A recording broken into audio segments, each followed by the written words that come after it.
Muy buenos días, un gusto recibirles con las primeras noticias de TV Ciudad en este viernes 11 de noviembre. Un placer saludarlos, bienvenidos, bienvenidas a la primera edición de MB Noticias. 18 grados la temperatura a esta hora en Montevideo y ya vamos a ver qué dice el pronóstico del Instituto Uruguayo de Meteorología para esta jornada y cómo arranca el fin de semana. Caluroso, ¿eh? Sí, ya a esta altura ya se siente. Hermoso.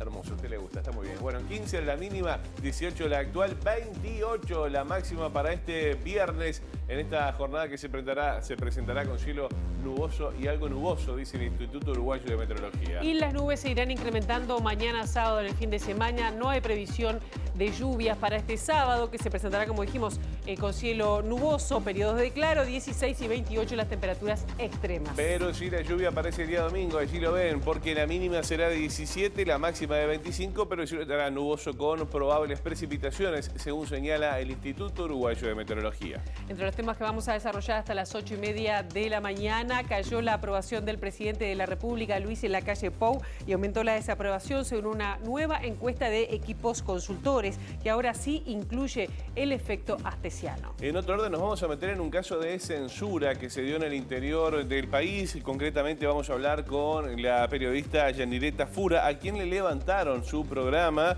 por presiones políticas luego de denunciar irregularidades en los casamientos que se hacen en Sarandí del G. Desde el lunes el boleto diferencial de STM va a estar costando lo mismo que un boleto de 2 horas en costo y en utilidad. Más detalles daremos en el correr de este informativo. Entre esos detalles también se eliminan los parlantes allí. Es verdad, para el no vamos a escuchar la música genérica. Música, programas o cosas que no queremos. Bueno, así las cosas. Hay algunos de los temas que vamos a estar compartiendo con ustedes hasta las 8:30 en esta primera edición. Ahora vemos cómo está Montevideo a través de las cámaras del Centro de Gestión de Movilidad, @IMTránsito, @MBD Transporte, todo lo que ocurre en tiempo real justamente con el tránsito en la capital. Y tenemos algunos aportes que nos hace el CGM hasta ahora. Exactamente, y nos vamos al Prado, donde 19 de abril, esquina Lucas Oves, va a estar cortado hasta las 13 horas por filmación. Y Ciudad de Bahía Blanca, entre Ricaldón y Lorenzo Valle, hasta las 4:30 de la tarde por trabajos de UTE. Por otra parte, le cuento que Martín C. Martínez, entre Bransen y Ana Monterroso, estará cortado hasta las 5 de la tarde. Y en el mismo horario, de 7 a 17, Marco Bruto entre Plácido de Yaure y Juan Pablo Laguna, esto por un trabajo de grúa. Nos venimos más para el cordón Charrúa, entre Jackson y Eduardo Acevedo, de 7 a 18, va a estar cortado el tránsito, y Carlos Sabat y 26 de marzo hasta las 20 horas por tareas de hormigonado. ¿Quiere dos más? ¿Cómo no? José María Paz, entre Brenda y Palma Siombúes, de 8 a 15 estará cortado por tareas de grúa, al tiempo que Bernabé Carabia, entre Capurro y General Doroteo Enciso, de 8 a 16 por trabajos de UTE. No hubo acuerdo entre el sindicato Frigocerro y la empresa en el marco de las negociaciones que se llevan adelante en el Ministerio de Trabajo, y se mantiene el conflicto en ese frigorífico. Exactamente, ustedes recordarán, habíamos comenzado la semana justamente informando de un nuevo conflicto en la empresa Frigocerro, allí en el departamento de Durazno, luego de que casi 40 trabajadores y trabajadoras fueran sancionados entre 4 y 14 días por adherir a una medida gremial. A mitad de la semana pareció surgir una fórmula que consistía en levantar las sanciones y que el sindicato no reclamara los 2 jornales que se habían perdido. Pero la empresa cambió el planteo original y el sindicato rechazó el acuerdo con el respaldo de la Federación de Obreros de la Industria Cárnica. En un rato vamos a estar haciendo contacto con los dirigentes de la FOICA para, saber cómo sigue este conflicto, por qué se ha generado y qué puede pasar si se extiende o no a toda la industria, ¿no? Exacto. Seguimos con temas gremiales, ¿qué le parece? Porque el presidente del PIT-CNT se refirió al proyecto de ley de juegos de casinos online y que es promovido por el gobierno, que obtuvo media sanción en el Senado y ahora vuelve a la Cámara de Diputados. Sí, desde la Central Obrera advierten que puede haber ciertas consecuencias en materia económica y también en lo social. Entre otras cosas, preocupan las fuentes laborales y el impacto en la salud de la población.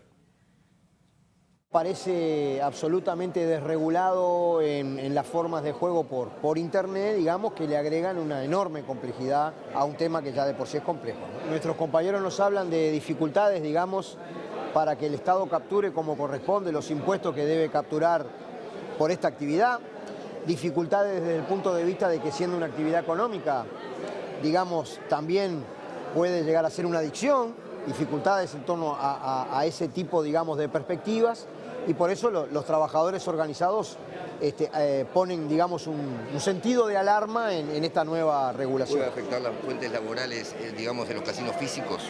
Es posible que sí. Por eso es muy bueno que antes de que haya una regulación a las apuradas se miren los problemas desde todas las aristas. Ayer en la edición central de MBD Noticias, la coordinadora popular y solidaria de ollas y merenderos cuestionó al ministro de Desarrollo Social por hacer política partidaria desde su cargo y también denunciar penalmente a militantes sociales que alimentan a miles de personas todos los días. Desde fines de septiembre, ¿qué ha pasado? Esto ha sido un ataque permanente y constante, sin sentido y absurdo, hacia la Coordinadora Popular y Solidaria, en el entendido de que la Coordinadora Popular y Solidaria somos todos ciudadanos civiles, todos ciudadanos de a pie, que no tenemos nada, no tenemos ninguna otra cuestión que no sea ayudar al vecino, a la vecina, y estamos trabajando en esto desde el año 2020, cuando el Estado no estaba, cuando no había absolutamente nadie, cuando no había ninguna ayuda del Estado, allí estábamos nosotros presentes, los vecinos y las vecinas, que después decidimos organizarnos en una organización que le dimos a llamar Coordinadora Popular y Solidaria, Ollas por Vida Digna. Pero no es más que eso, somos eso. Entonces no tiene sentido. Cuando se ataca a la Coordinadora Popular y Solidaria, no se ataca a un gerente, a un jefe, a un dueño, a alguien que está atrás de todo esto. Se ataca a la gente, porque la Coordinadora Popular y Solidaria son las ollas que cocinan.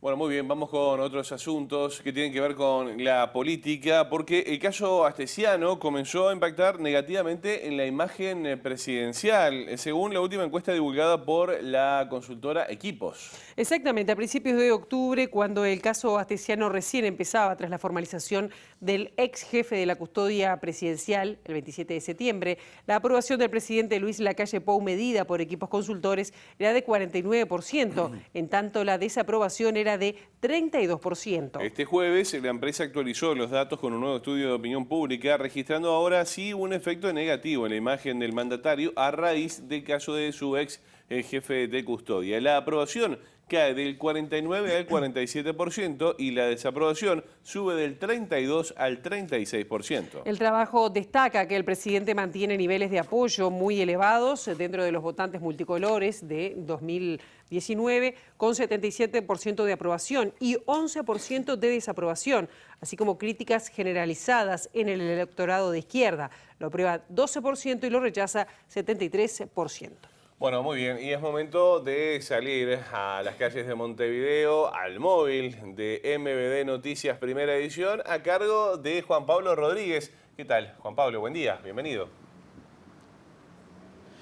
Compañeros, buen día para ustedes, para nuestros televidentes. Estamos aquí en la casa de APU, de la Asociación de la Prensa del Uruguay, y estamos con el investigador Iván Yulaquier, quien también es doctor en información y en comunicación. Iván tiene la ventaja que en algún momento de su vida, según lo que cuentan sus amigos, quiso ser periodista, pero se dio cuenta que las redacciones no eran su hábitat natural, es así que decidió empezar a estudiar ciencias políticas y ha hecho este estudio que se presenta hoy en la FIC, en la Facultad de Información y Comunicación, a partir de las 17 horas, denominado La polarización política en el país, de los consensos acerca de las distintas polarizaciones que se dan en las redes sociales aquí en nuestro territorio nacional, claramente en referencia a la política. Iván, es un gustazo recibirte, tenerte en este móvil aquí en TV Ciudad. Bueno, se presenta un informe importante, me contaba fuera de micrófono que esto también viene amalgamado con informes acerca de otros países en América Latina donde se da esta misma tendencia, la polarización política como herramienta política también y como uso fundamental a la hora de sufragar. Sí, bueno, muchas gracias. Una cosa que uno estudia, se sabe y cada vez crece en todo el mundo es la polarización política, ¿no? Y eso muchos lo vemos en relación con las redes sociales. Cuando explotan las redes sociales empieza a crecer una radicalización de distintos sectores, porque en las redes sociales todos circulamos por lugares donde somos mayoría, ¿no? Y entonces se nos empieza a generar un extrañamiento con los otros. Uruguay, para quienes venimos de afuera, es muy interesante porque es uno de los países menos polarizados del mundo, Y sin embargo hay cosas que están pasando acá que para la cultura política uruguaya, para el sistema político uruguayo, son novedosas y también hablan de una polarización política que hasta ahora no se veía tampoco en Uruguay. Entonces el caso uruguayo es súper interesante por sí mismo, pero también es interesante para pensar desde otros países. ¿Hasta dónde nos limitan los algoritmos y hasta dónde definen también las opiniones en esto que vos decías de nadar en un mar más o menos conocido donde todos piensan lo mismo que yo? Aquí en Uruguay tuvimos el caso Marcet, el caso Astesiano, que generaron muchísimo revuelo en el ámbito de las redes sociales. Sí, hay algo que pasa con las redes sociales, pero eso depende de cada país al final cómo se articula, pero es que como uno está siempre con gente que piensa más o menos como uno, y eso es por un lado lo que uno elige, pero por otro lado es lo que el propio algoritmo y la propia red social va generando, porque creen que la gente si escucha cosas que no le gustan se va a ir. Una cosa que empieza a generarse es que uno siempre circula por algo que se llaman casi burbujas, y entonces todo el tiempo escuchas cosas. Más allá de los casos puntuales que nombrabas, quizás algo que pasa es, por un lado se pueden generar tendencias, pero también a veces cosas que en otro momento uno siente que hubieran escandalizado mucho, ahora escandalizan mucho menos porque como uno está siempre con gente que piensa más o menos como uno, no llega a escuchar novedades que rompan con ese clima en el que uno está, ni siquiera los hechos. En ese caso, para mí Uruguay es disruptivo respecto a otros casos porque hay parte de la agenda que se cuela más allá del lugar donde uno esté parado políticamente. Sin embargo, para la cultura más de consenso típica de Uruguay, empieza a haber ciertos fenómenos que tienen que ver con la polarización, que también hablan de un clima global general, del cual Uruguay tampoco es la excepción en este caso. Iván, ¿por qué se habla de polarización y no se ejerce, digamos, la nomenclatura de, digamos, brecha, de como pasa en Argentina, que muchas veces todo el mundo habla y dice, no, acá hay una brecha tremenda? ¿Por qué se utiliza este término? Sí, la polarización política es básicamente la percepción que uno tiene de su adversario político, no de su enemigo, sino de su adversario político, alguien con quien uno no comparte necesariamente toda la visión del mundo, y es el extrañamiento. Es un término en general más teórico, pero a veces uno podría usar la idea de grieta, de brecha, es más o menos la misma idea. Lo que pasa es que a veces la polarización no es igual. O sea, digo, está muy estudiado que depende del país, a veces hay sectores que están mucho más radicalizados que otros y a veces hay que hablar de lo que se llama polarización asimétrica, que es medio feo como concepto o nombre, pero básicamente es que hay ciertos sectores que perciben muchísima más distancia con los otros que otros sectores políticos, ¿no? Entonces eso a veces genera mayor distancia de un sector que está mucho más extrañado respecto del otro, no le da legitimidad, no lo reconoce como un actor democrático que en otros. Eso no siempre se da de la misma forma, ¿no? Iván, ¿qué importancia tienen, por ejemplo, las figuras que se dan en la actualidad de los memes? Donde a veces te definen elecciones, donde a veces se ridiculiza, ¿no?, el uso político de algunas cuestiones que terminan siendo fundamentales para la ciudadanía. Bueno, el meme es un fenómeno contemporáneo fundamental que tiene que ver con el humor, con la realidad política, con contar eso. Me parece que es un instrumento de esta época que después, bueno, puede tener un tono más polarizante o menos polarizante, pero como herramienta es algo que era inesperado quizás, pero es una herramienta que la gente empezó a utilizar y que se ve en un montón de lugares y que mucha gente, incluso, que eso también habla en algún sentido a veces de la erosión del lugar que tenían los medios informativos, que es que mucha gente se informa para explicar qué pasaba en el meme, ¿no? O sea, para entender un meme a veces te tenés que informar y no necesariamente el camino es al revés. Iván, muchísimas gracias por tus palabras, por las apreciaciones. Queda la invitación hecha hoy entonces a las 5 de la tarde en la Facultad de Información y de Comunicación. ¿La FIC? ¿La conoces a la FIC? ¿Habías venido antes? Sí. Vine a dar unos cursos y también a las 6 de la tarde en la Asociación de la Prensa Uruguaya hacemos otra presentación. Sí, primero en la FIC y después acá. Bien, Iván Yulaquier, aquí en el móvil de TV Ciudad nos dimos este gustito para el info. Muy bien, muchas gracias Juan Pablo. Tiene agenda movida Iván por allí, así que bueno, vamos a estar atentos también. Gracias por tu trabajo y también al equipo allí. Y nosotros habíamos hablado al comienzo de este noticiero, la situación que se está viviendo en Frigocerro, que no hay de momento acuerdo con la empresa por la sanción a algunos trabajadores. Y estamos en contacto con Martín Cardoso de la Federación de Obreros de la Carne. Cardoso, bienvenido, gracias por estos minutos. Buen día, espero que anden bien, gracias a ustedes por el espacio. Por favor, ¿cómo está planteada la situación en este momento? Bueno, en este momento nosotros acabamos ayer de rechazar una propuesta de la empresa, lo cual ya habíamos manifestado, ustedes estaban en conocimiento, ya es conocimiento público, que teníamos 40 trabajadores sancionados, los cuales algunos trabajadores tenían 4 días, otros 9 días y 3, 14 días. El día de ayer se cumplió, vamos a decir, los que tenían 9 días para hoy estaban citados a trabajar. La propuesta de la empresa fue bajarle a los trabajadores, a esos 3 trabajadores que tienen 14 días, bajarle a 9 días que se cumplieron ayer, pero incitarlos a trabajar. Lo que nosotros no estábamos de acuerdo, que quede en el legajo una sanción por haber tomado una medida sindical, porque sabemos que esto después va a tener cola y nosotros el marco legal nos ampara para las medidas gremiales, y no podemos dejar un precedente de que por una medida gremial te suspenden. ¿De qué depende que ese legajo de alguna manera quede limpio, Cardoso? ¿Cómo se va a negociar para eso allí? Bueno, nosotros ya informamos al Poder Ejecutivo, al Ministerio básicamente, que nosotros la propuesta no la aceptábamos y bueno, y que no teníamos margen para negociar lo que significa dejar en el legajo a un trabajador por una medida gremial, una sanción. Sabemos que es difícil, es muy cuesta arriba, es una empresa que trabaja una vez por mes y es fácil sancionar a los trabajadores así al barrer, porque de última no tiene cero presión esa empresa y bueno, y estamos buscando la mejor estrategia. Hoy tenemos directiva con los compañeros de la federación, estuvimos ayer discutiendo, hoy vamos a discutir cómo seguimos para adelante. Bien. Martín Cardoso, muchísimas gracias por estos minutos. Quedaremos atentos entonces a la resolución y al avance de estas negociaciones. No, muchas gracias a ustedes por el espacio. Le mando un abrazo al equipo hoy. Bueno, gracias. Muy bien, gracias por estos minutos. Bueno, esto pasaba allí en Frigo Cerro, en el departamento de Durazno. Y nos vamos a quedar en el centro del país porque, bueno, hace minutos en el arranque de MB Noticias les contamos una situación de censura que se vivió concretamente en Sarandí del G, una investigación periodística sobre irregularidades en los casamientos oficiados por el alcalde justamente de esa localidad de Sarandí del G en Durazno, y que pusieron en duda la legitimidad de los enlaces, motivó la creación de una comisión investigadora en la Junta Departamental. Sin embargo, a la periodista que realizó la investigación periodística le levantaron el programa en Sarandí del G por la presión política, y el hecho generó una condena incluso de la Asociación de la Prensa Uruguaya. Estamos en contacto ya con la colega, estamos hablando de Yaniré Tafura. Bienvenida, gracias por estos minutos, Yaniré.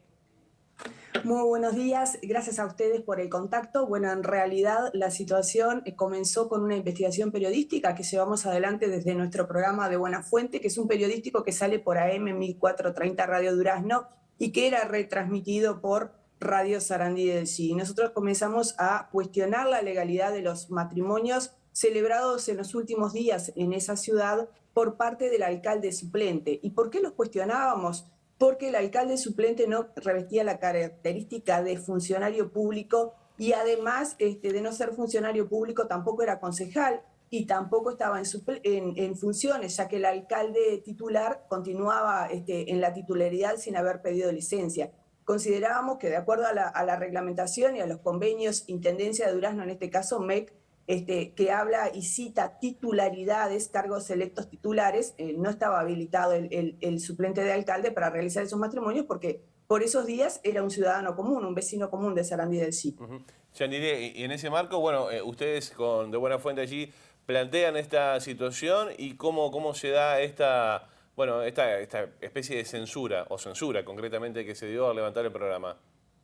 Bueno, nosotros tratamos de tener en primera instancia la voz del alcalde Carlos Lubarriaga, alcalde titular de Sarandí del G. No lo obtuvimos, por lo tanto, un día X entrevistamos al intendente Vidalín por diferentes temas que tenían que ver con la realidad del departamento de Durazno y lo consultamos a Vidalín como número 1 del gobierno departamental sobre esto que estaba aconteciendo en Sarandí del G.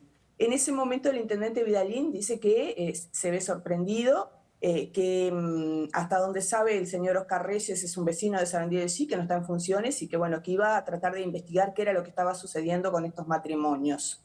No obstante, el alcalde, en vez de comunicarse con nosotros o de aceptar salir con nosotros y explicarnos qué era lo que estaba pasando, estoy hablando del alcalde titular, cita una conferencia de prensa en el municipio, donde en esa conferencia de prensa, bueno, mata al mensajero, en este caso a esta comunicadora, diciendo que, bueno, que se trataba de una operación política, de que venía llevando yo un ataque sistemático a Sarandí del G, que por lo tanto repudiaba totalmente mis acciones periodísticas y que además manejaba información errónea.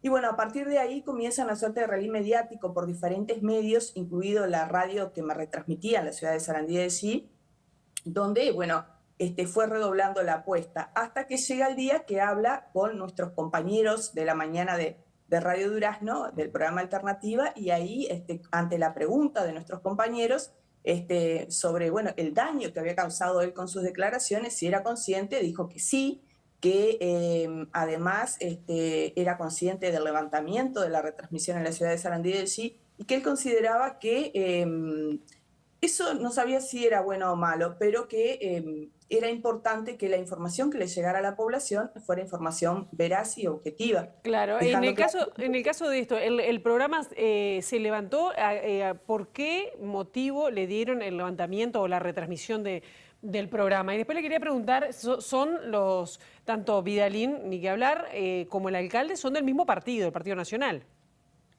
Exactamente, te contesto por orden. Primero, sí. El levantamiento del programa, ese mismo día que el alcalde sale en esa emisora a difamar, porque en realidad es una difamación, nos comunican de que no vamos a ser más retransmitidos por esa radio por una reestructura que en realidad, hasta donde sabemos, en nuestro horario se está emitiendo música.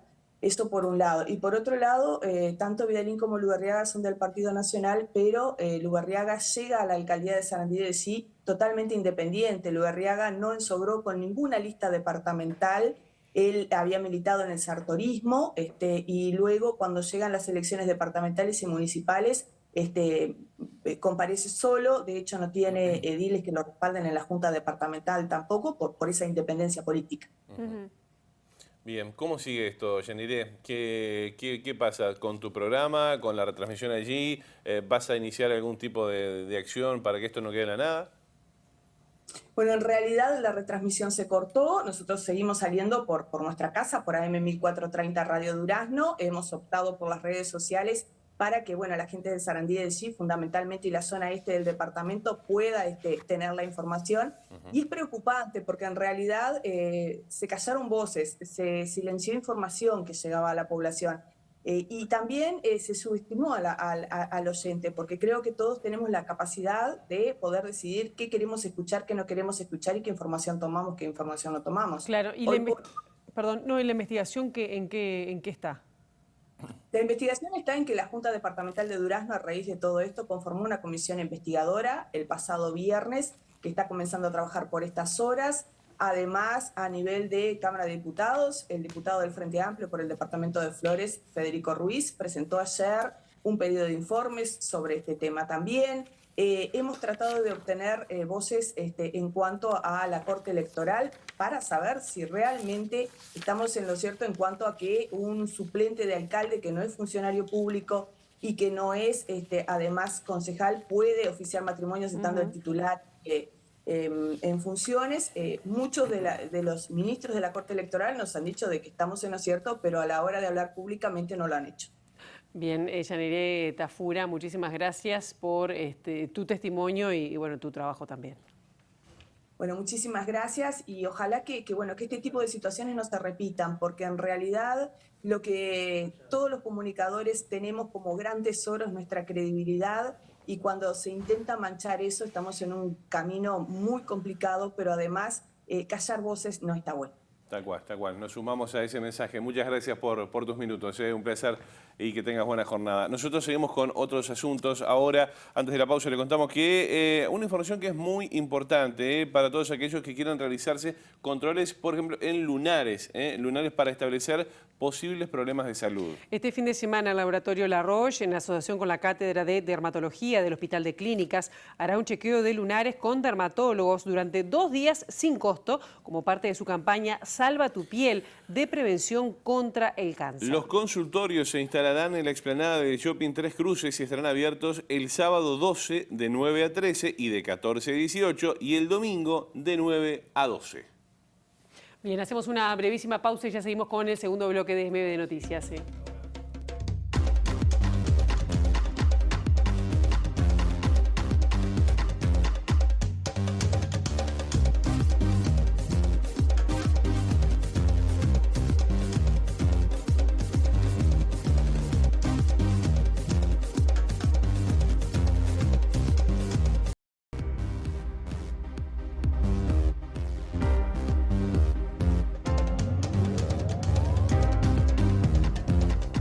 Grados de temperatura a esta hora en Montevideo, segundo bloque de MB Noticias, tramo final, y les contamos algo que habíamos mencionado en el arranque de esta primera edición. Tiene que ver con que desde el lunes 14 el boleto de las líneas diferenciales se convertirá en uno de 2 horas si se compra con la tarjeta del STM, del Sistema de Transporte Metropolitano, y servirá para combinar con cualquier ómnibus urbano. De esta manera, el boleto diferencial comprado con la tarjeta, es decir, con dinero electrónico, pasa de 72 pesos a 58, significando un ahorro de casi 40% si se usa en una línea diferencial y una urbana, y de 50% si se usan 2 diferenciales.